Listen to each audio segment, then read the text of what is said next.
Assalamualaikum warahmatullahi wabarakatuh. Sebelumnya perkenalkan, nama saya Elvi Prastikawati, NIM 1944169 dari kelas S1 Akuntansi 6B. Di sini saya akan mempresentasikan terkait dengan analisis kinerja perbankan studi kasus pada Bank Mandiri Tbk periode tahun 2019-2020. Nah, yang pertama dari analisis kinerja keuangan bank di sini memiliki beberapa tujuan dari penggunaan rasio keuangannya. Terdapat 5 aspek. Yang pertama, aspek permodalan. Tujuannya adalah untuk mengetahui kemampuan kecukupan modal bank dalam mendukung kegiatan bank secara efisien. Yang kedua, ada aspek likuiditas, yang mana aspek likuiditas ini memiliki tujuan untuk mengukur kemampuan bank dalam menyelesaikan kewajiban jangka pendeknya. Yang ketiga ada aspek rentabilitas. Di dalam aspek rentabilitas ini mempunyai tujuan untuk mengetahui kemampuan bank dalam menghasilkan profit melalui operasi banknya. Yang keempat ada aspek resiko usaha.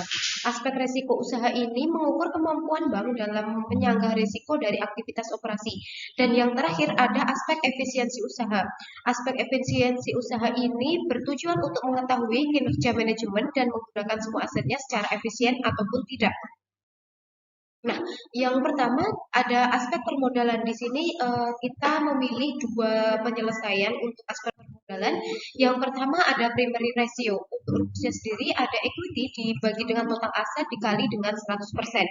Di tahun 2019 untuk total equity-nya sejumlah 209.034.525 rupiah dibagi dengan total asetnya sebesar 1.318.245.335 rupiah dikali dengan 100%. Untuk hasilnya sendiri adalah 15,85%. Nah, selanjutnya untuk periode tahun 2020 sudah diketahui nominalnya seperti di PPT. Kemudian sama juga dikali dengan 100%, hasilnya yang didapat adalah 13,55%. Nah, untuk hasil analisis dari primary ratio, yang pertama primary ratio ini merupakan perbandingan antara modal bank dalam equity capital terhadap total aset yang dimiliki oleh bank tersebut, yang mana studi kasus di sini yang saya ambil adalah Bank Mandiri. Jadi, primary ratio akan semakin tinggi jika equity capitalnya juga besar. Nah, berdasarkan hasil perhitungan di atas, primary ratio dari Bank Mandiri mengalami penurunan dari tahun 2019 ke tahun 2020, yakni dari 15,85% menjadi 13,55%. Akan tetapi, walaupun mengalami penurunan, jika dilihat dari batas primary ratio berdasarkan surat edaran yang telah ditetapkan oleh Bank Indonesia, ini masih dalam kategori baik pada tahun 2020, kemudian dalam kategori sangat baik pada tahun 2019. Di penyelesaian yang kedua ada capital ratio. Untuk rumusnya adalah equity dibagi dengan reserve for loan losses dibagi dengan total aset dikali dengan 100%. Untuk tahun 2019 equity-nya senilai 209.034.525 rupiah ditambah dengan reserve for loan losses-nya adalah 29.988.393 rupiah dibagi dengan total asetnya 1 miliar sekian yang tertera di PPT dikali dengan 100%, hasilnya adalah 13,58%. Nah, di tahun 2020-nya equity-nya sejumlah 193.796.083 rupiah ditambah dengan reserve for loan losses-nya adalah 62.271.102 rupiah dibagi dengan 1.429.334.484 rupiah dikali dengan 100% yang hasilnya adalah 9,20%. Untuk hasil analisis dari capital ratio ini menunjukkan bahwa kemampuan modal equity dan cadangan untuk kerugian kredit dalam menanggung resiko kredit yang telah disalurkan kepada masyarakat. Nah, batas standar yang ditetapkan oleh Bank Indonesia dari capital ratio sendiri, jika presentasenya itu kurang dari 50%, maka dikatakan tidak baik. Nah, sedangkan untuk Bank Mandiri sendiri pada tahun 2019 dan 2020 masih sangat jauh dari standar yang ditetapkan atau 50% tadi, yakni adalah 13,58% pada tahun 2019 dan 9,20% pada tahun 2020. Hal ini berarti menunjukkan bahwa kemampuan modal equity dan cadangan untuk kerugian kredit dalam menanggung resiko kreditnya masih sangat kurang. Nah, pada rasio kedua ada aspek likuiditas. Di aspek aspek likuiditas ini yang pertama menggunakan quick ratio. Untuk rumusnya sendiri adalah cash asset dibagi dengan total deposit dikali dengan 100%. Pada tahun 2019 cash asetnya sebesar 87.148.687 rupiah dibagi dengan 665.108.327 rupiah dikali dengan 100%, hasilnya adalah 13,10%. Sedangkan untuk tahun 2020 seperti yang sudah tertera di PPT, persentasenya adalah 13,40%. 13,14%. Nah, untuk hasil analisisnya, di sini tadi quick ratio ini merupakan perbandingan antara dana yang paling liquid atau kas aset terhadap total dana yang didepositkan oleh nasabahnya. Jadi, kemampuan bank untuk membayar kembali dana nasabahnya akan semakin besar ketika bank tersebut memiliki nilai QR yang besar. Batas standar QR sendiri yang ditetapkan oleh Bank Indonesia adalah 15 sampai dengan 21%. Sedangkan berdasarkan hasil perhitungan yang tadi, kondisi Bank Mandiri ini masih berada di bawah standar yang telah ditetapkan. Walaupun jika dilihat dari hasil analisisnya mengalami kenaikan dari tahun 2019 ke tahun 2020, yakni dari 13,10% menjadi 13,14% di tahun 2020. Yang selanjutnya ada banking ratio. Untuk rumusnya adalah total loan dibagi dengan total deposit dikali dengan 100%.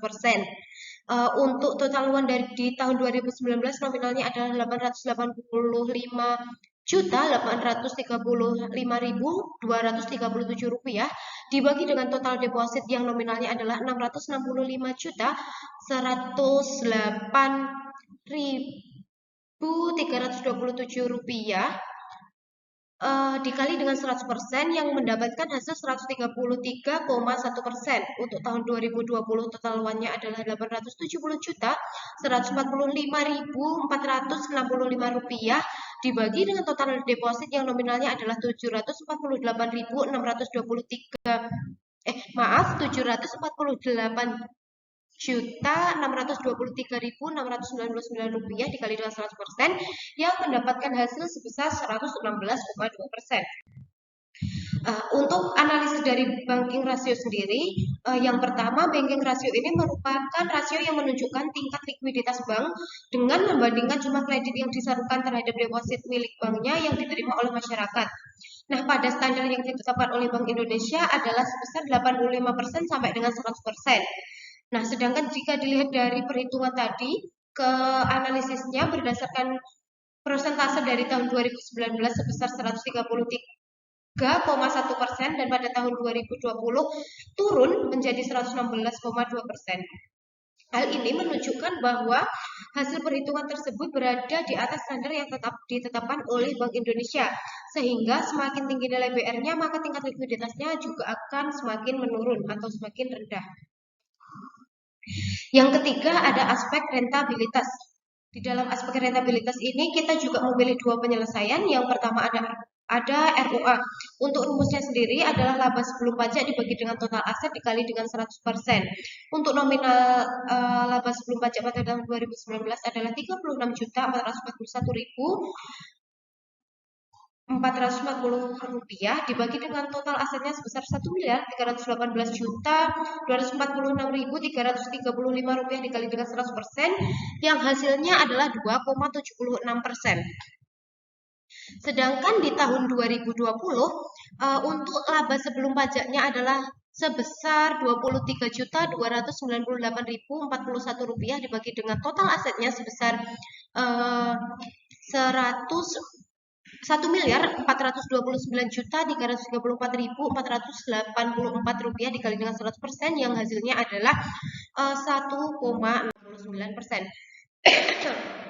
Nah, setelah melakukan perhitungan tadi diketahui analisisnya pada tahun 2019 Bank Mandiri mempunyai ROA sebesar 2,76%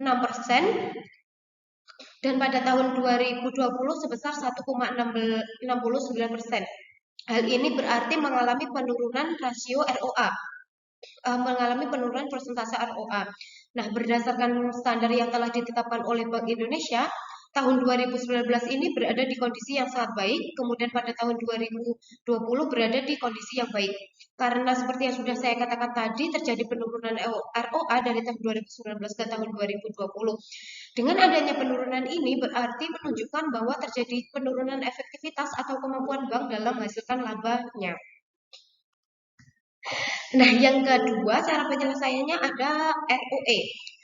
ROE ini rumusnya adalah laba setelah pajak dibagi dengan total modal dikali dengan 100%.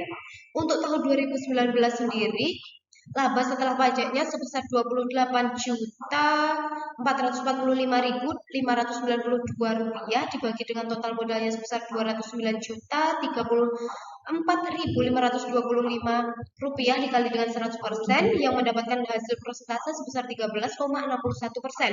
Sedangkan untuk tahun 2020 laba setelah pajaknya sebesar 17 juta 645.624 rupiah dibagi dengan total modalnya sebesar 193.796 maaf 193.796.083 rupiah dikali dengan 100% yang mendapatkan persentase sebesar 9,10%. Berdasarkan hasil perhitungan tadi, analisisnya pada tahun 2019, Bank Mandiri ini mempunyai ROE sebesar 13,61%. Nah, ini berada di kategori yang sangat baik berdasarkan dengan batas standar yang telah ditetapkan oleh Bank Indonesia. Kemudian mengalami penurunan pada tahun 2020 sehingga persentase dari ROE-nya menjadi 9,10%. Yang berarti persentase ini berada dalam kategori yang sangat baik juga. Nah, dengan adanya penurunan ini menunjukkan bahwa Bank Mandiri berkemampuan baik dalam menghasilkan laba dari penggunaan asetnya walaupun mengalami penurunan karena persentase ini masih berada di dalam kategori yang sangat baik menurut surat edaran yang telah ditetapkan oleh Bank Indonesia. Nah, yang keempat ada aspek resiko usaha.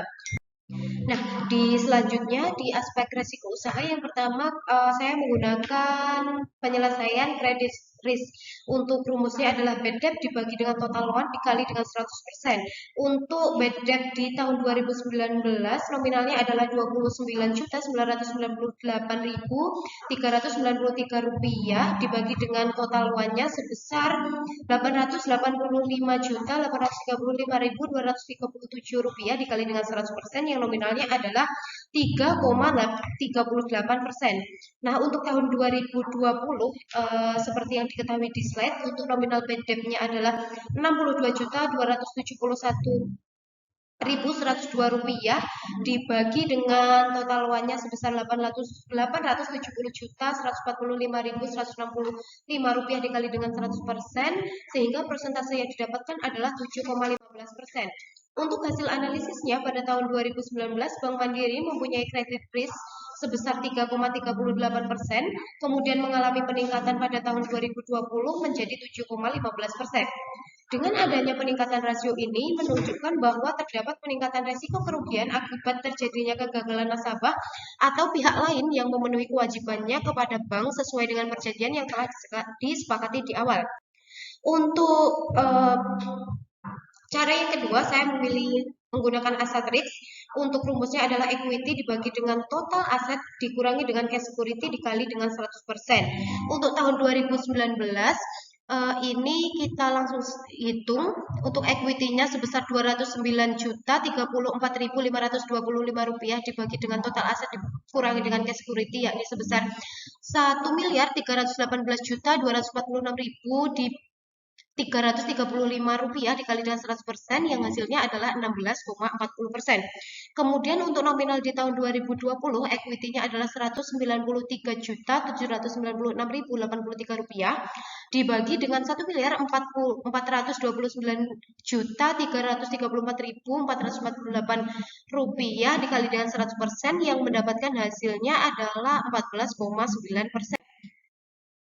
Dari hasil perhitungan tadi, kita lakukan analisis pada tahun 2019, Bank Mandiri mempunyai aset risk sebesar 16,40%, kemudian mengalami penurunan aset risk pada tahun 2020 menjadi 14,9%. Dengan adanya penurunan ini menunjukkan bahwa Bank Mandiri ini mengalami penurunan resiko kerugian akibat terjadinya penurunan nilai aset dan juga seberapa jauh penurunan tersebut dapat ditanggung atau diatasi oleh modal bank yang telah dimilikinya. Yang terakhir di sini ada aspek efisiensi usaha. Eh, Cara yang pertama saya memilih leverage multiple. Pada tahun 2019 ini dari 1.318.246.325 rupiah dibagi dengan 209.034.525 rupiah dikali dengan 100% yang mendapatkan hasil 630,63%. Kemudian pada tahun 2020 dari nominal 1.422.334.484 rupiah dibagi dengan 196.796.086 rupiah dikali dengan 100% mendapatkan hasil 737,54%. Dari hasil perhitungan ini bisa kita analisis pada tahun 2019 nilai leverage multiple-nya adalah 630,63%, yang kemudian mengalami peningkatan pada tahun 2020 menjadi 737,54%. Dengan adanya peningkatan ini berarti bahwa terjadi peningkatan juga pada risiko gagal bayar dari kewajiban utang yang dihadapi oleh Bank Mandiri. Nah, di selanjutnya atau yang terakhir penyelesaiannya saya memilih menggunakan aset utilization. Untuk rumusnya sendiri dari operating income ditambah non operating income dibagi dengan total aset dikali dengan 100%. Di tahun 2019 dari nominal 129.991.000 di maaf 129.991.193 rupiah dibagi dengan 1.318.246.325 rupiah dikali dengan 100% yang mendapatkan hasil 9,86%. Nah, pada tahun 2020 dari nominal 129.030.610 rupiah dibagi dengan 1.429.334.484 rupiah dikali dengan 100% yang mendapatkan hasil sebesar 9,2%. Nah, hasil analisisnya berdasarkan perhitungan yang telah dilakukan di awal, nilai aset utilization pada tahun 2019 sebesar 9,86% dan kemudian menurun pada tahun 2020 menjadi 9,2% saja. Nah, dengan adanya penurunan ini berarti terjadi penurunan kemampuan dari pihak manajemen bank dalam mengelola aset yang dimilikinya untuk menghasilkan pendapatan baik secara operasional maupun non operasionalnya. Nah, mungkin cukup sekian presentasi dari saya. Mohon maaf apabila ada kurang dan lebihnya. Billahi taufiq wal hidayah, wassalamualaikum warahmatullahi wabarakatuh.